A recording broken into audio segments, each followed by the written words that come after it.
What's it been like from your perspective as a student to be a student in Duncanville ISD?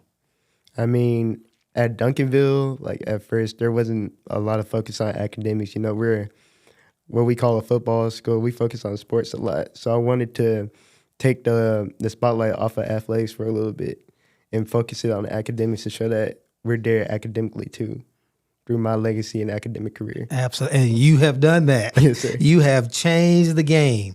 What do you see yourself doing after graduation? And obviously, you'll make a decision soon on where you're going to go to college.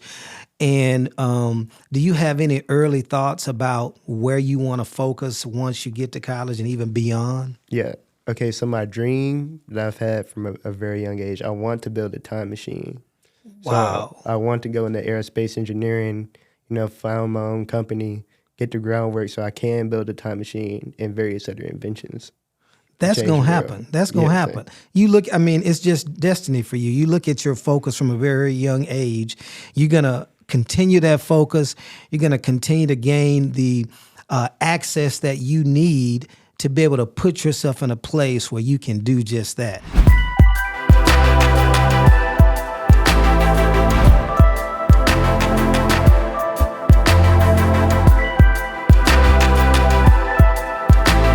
Hi, my name is Dr. Mark Smith, and I'm superintendent of Duncanville ISD, and this is my podcast, Super Intentional. I'm Dr. Mark Smith, superintendent in Duncanville ISD, and this is my podcast, Super Intentional.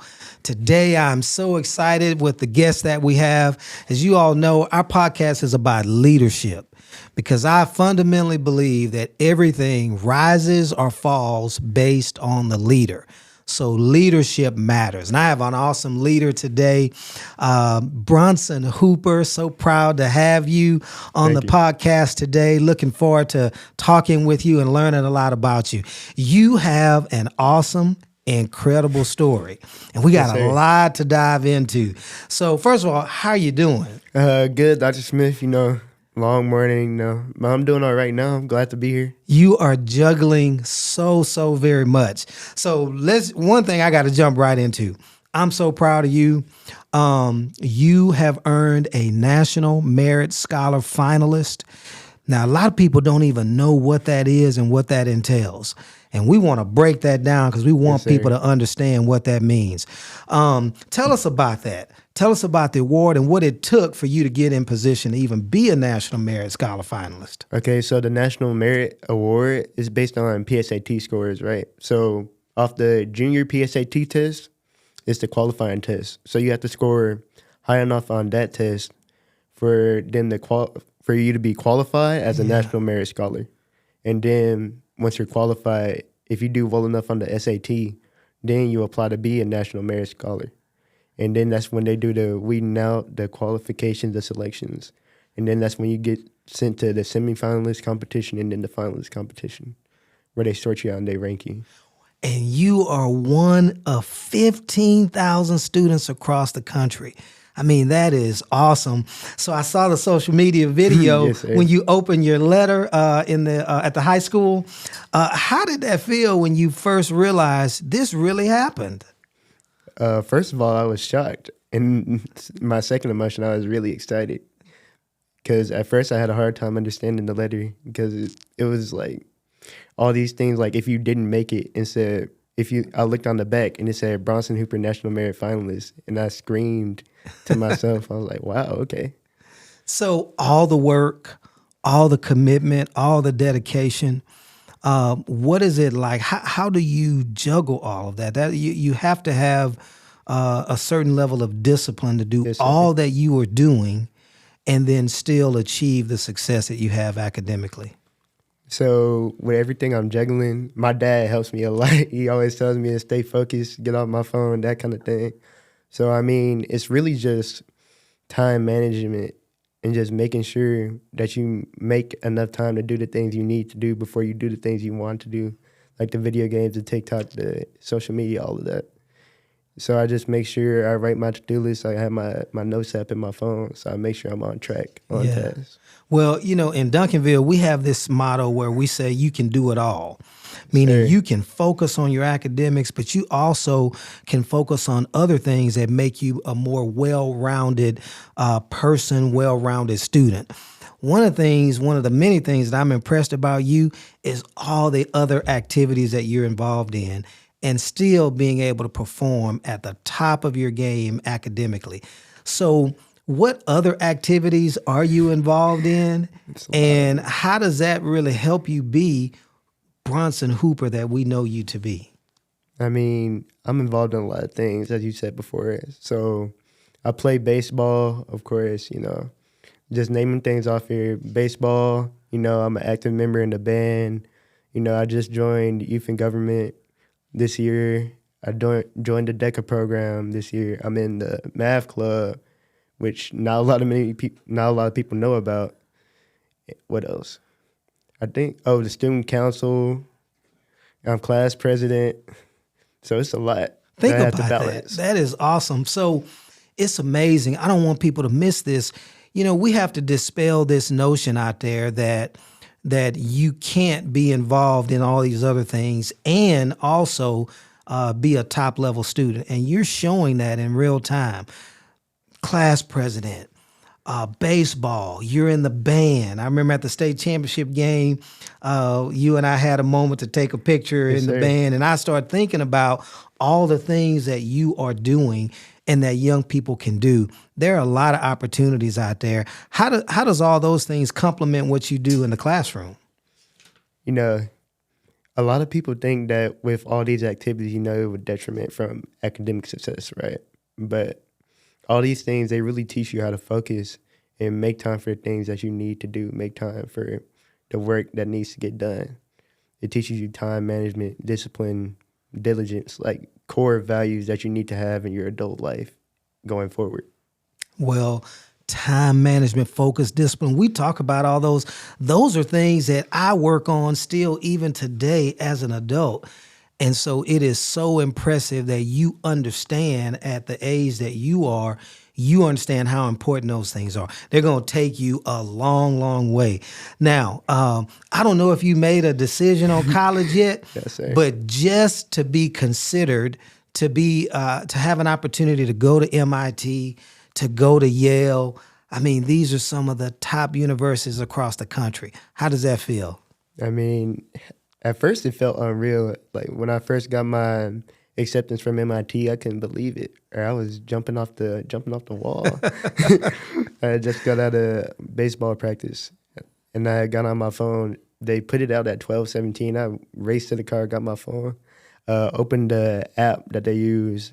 I saw that I had been accepted. I jumped 6 feet in the air. It was insane. But, you know, it feels unreal that somebody like me, like where I come from, can achieve this success. And I thank God for all that he's blessed me with. Absolutely. Absolutely. So did you go to MIT? You took a trip there? Did you take a trip to the campus? Yeah, it was this fly-in program, this WISE program that I did in late September. They flew me out there for the weekend. It was a weekend immersion program. You know, I got to experience the campus, you know, attend a couple of classes, see what the environment was like, and I really liked it. What was that like? I mean, I never got an invitation to come to MIT. And so what was that like? I mean, at first I was a little uncomfortable because it was my first time flying without my family. But then I really got settled in with all the people. And I saw that they were really like me in a way, like really STEM focused, driven, you know, ready to chase their goals no matter what. So I really enjoyed the environment over there. That is awesome. So one thing that you don't know, so I've been here 7 years as a superintendent. One of my goals when I first got to Duncanville was to create an academic program so that one day we could have a National Merit Scholar. Because when I got here, It was back in the early 90s that we had to track back to see when a student was even in position to earn a National Merit Scholar status. Right. So I'm thinking, no, we can do that. We can make that happen. There are students in our school district that if we give them the academic support, they can get there. Right. So we went to work. We started putting the structure in place. And I remember you way back in probably 8th grade or so. Oh, yeah. And I was talking to your dad before we started, and we talked about the spelling bee and the geography bee. So this started really early for you. Really early. And what was that like to start off at such a young age with a focus on academics? I mean, it started really early for me. From like a young age, since I was about 6 or 7, I've always been focused on math and science. Like, I would get chemistry kits for Christmas, like math books, calculus books, and I would be really interested. And I would work in them. I would do it at lunch, and all the kids would be like, "Golly, this kid's a nerd." And I'm like, yeah, but I really enjoyed it, and that's what I feel like. That's what really drove me, like my own internal passion for math and science, like the things I love to do. That is awesome. That internal drive and commitment. Where does that come from? God, I mean, my parents too. They encouraged it. I mean, I would ask for all these books for Christmas, and they used to look at me crazy. But at some point, they were just like, "Well, okay, give them the book." Yeah, yeah. And exposure. That's another thing I think about. Exposure that our kids have, and some kids don't have. Right. It's a credit to your parents to be able to just expose you to the kind of books and support system that you needed to be successful, and to see it all come together. It is so awesome and very impressive. So impressed with you and your future. So graduation is right around the corner. Yes, sir. Right around the corner. Has it gone by pretty quickly? Yeah, it's gone When you by think about fast. your academic career and your time in Duncanville, Just flew right by me. what's it been like from your perspective as a student, to be a student in Duncanville ISD? I mean, at Duncanville, like at first, there wasn't a lot of focus on academics. We're what we call a football school. We focus on sports a lot. So I wanted to take the spotlight off of athletics for a little bit and focus it on academics to show that we're there academically too, through my legacy and academic career. Absolutely. And you have done that. Yes, sir. You have changed the game. What do you see yourself doing after graduation? And obviously, you'll make a decision soon on where you're going to go to college. And do you have any early thoughts about where you want to focus once you get to college and even beyond? Yeah. Okay, so my dream that I've had from a very young age, I want to build a time machine. Wow. So I want to go into aerospace engineering, found my own company, get the groundwork so I can build a time machine and various other inventions. That's Change going to the happen. world. That's going to Yes, happen. You look, it's just destiny for you. You look at your focus from a very young age. You're going to continue that focus. You're going to continue to gain the access that you need to be able to put yourself in a place where you can do just that. I can't wait to see it and take part in it and say, I remember Bronson Hooper. He was on my podcast one day. He was a student in Duncanville ISD one day. So that's going to be exciting. Baseball season just started. Y'all played at Globe Life. What was that experience like? That big stadium? Is that where the Texas Rangers play? Yes, sir. How was it playing in Globe Life? I miss it. I just miss it because on Monday I had wisdom teeth surgery. They had to take out my wisdom teeth. Okay. Dentist had a whole procedure, but they told me about the game. They told me how nice it was. Like, even though we lost. Yeah. Yeah. You look at what position do you play on the baseball team? I play outfield and I pitch. Okay, good. So just starting the season, playoffs is the expectation. I know. What are you thinking about how the season's what's the team look like this year? I feel like we're in a good spot this year. Really? Like, we stay focused, stay committed to the team values. I feel like we got a great chance of making finals. That's going to be great. We missed the playoffs last year. Yeah. And so this year, I've been hearing the team is really set to take that next step. So I'm excited about the season. Now, are you still doing band as well at this time of the year? How does that all work? Yes, sir. We're going to have more concerts, but I just got done with solo contest. I just got a 1, the highest rating you can receive on a solo. Wow. And we're going to go to other competitions across Texas to play in front of people. So band is still going strong. Yeah. Well, what I want people to take away, several things, but sometimes we take for granted how important some of the basics are, like hard work, Right. discipline, focus, because you're obviously talented, but there are a lot of talented people that are not as focused and that don't reach the level of success that you have because they don't have that discipline. And so I want to applaud you on the discipline and the focus that you bring so that you give yourself now the best chance to be successful in whatever you do. I think about the pride that we all have in you and wanting to see you grow and wanting to see you do all the things that we know the sky's the limit for you to do. I mentioned graduation. We'll be right back at Globe Life for graduation, right back there. It's an awesome venue. But I predict that you'll have an opportunity to be even on the stage, even at graduation, addressing that large crowd and talking about maybe some of the things that you've accomplished over this course of your academic career. One thing that I wanted you to highlight and talk about, Bronson, that I think we may not have, just how important your family and support structure has been in contributing to the success that you have. Because one thing I've learned, Bronson, and I know you'll get this as you go in life, you never do anything of great significance without the help of somebody else. Yes, sir. There's a support system somewhere that has put you on a platform.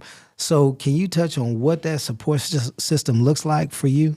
I love my parents, my extended family. When I first got out of wisdom teeth surgery, when they had me off the sedation, the first thing I wrote to my mom was, "I love you." That's awesome. So my family, they really like through the ups and downs, they're really there for it all. Like when I'm high, they make sure my head's not too big. Absolutely. And when I'm low, they make sure to cheer me up, tell me to keep going. My mom and my dad, they tell me they love me like every day, like every single day. That is awesome. So I love them. I love them. So anyway, they just push me to be better or not settle for my successes, not rest on my laurels. Absolutely. Like to always push forward and see what else I can achieve through the will of God. So the support structure is so important, and I'm glad you highlighted that. And I want to make sure that I continue to champion that and use you and your support system as an example of what can happen when a family pulls together, a family identifies a talent that someone has, and then they build a support system around them to help them be successful. Of course, you've shown us all and taught us all, ultimately, you've got to be the one to do it. And you talked about having that internal drive, but that support system is so, so, so very important. So what does a person who is smart as you are, gosh, what do you do for fun? You're so busy and spread thin in so many areas. What do you do for fun? What I do for fun, I like to express myself creatively. Like, I doodle from time to time, but most often I make music. Like, I'm teaching myself piano right now. I have the family synthesizer in my mom's office. Yeah. And when I'm stressed out, when I'm overthinking, I play on that. Awesome. Well, Bronson, I have thoroughly enjoyed our time together. There are so many things that encourage me about you, and I just want to encourage you, continue to stay the course, continue to do great things. You have an exceptionally bright future, and you are a true representation of what hard work is. And even here in Duncanville, we have a lot of academic opportunities. Right. And you mentioned about the history we have in athletics. We do have a really great history, but you're helping us change the narrative. Right. And say that it's not just championships on the athletic field, but it's also championships academically and championships in life. So you are a great representation of that and a motivation for us all. And so you truly represent what it means to be a leader. Yes, sir. And I want you to know that. So this is Dr. Mark Smith. This is my podcast, Super Intentional. And you've heard we had such an awesome guest today, Bronson Hooper, and he touched on so many things that we all can take away to help us in our daily focus to maximize our potential and be the best that we can be. As I always say, everything rises and/or falls with leadership. We hope you enjoyed this episode of Super Intentional with Dr. Mark Smith. Go ahead, like, comment, and subscribe to our YouTube channel. If you're listening on audio platforms, be sure to subscribe and rate the episodes. Follow us on all social media platforms.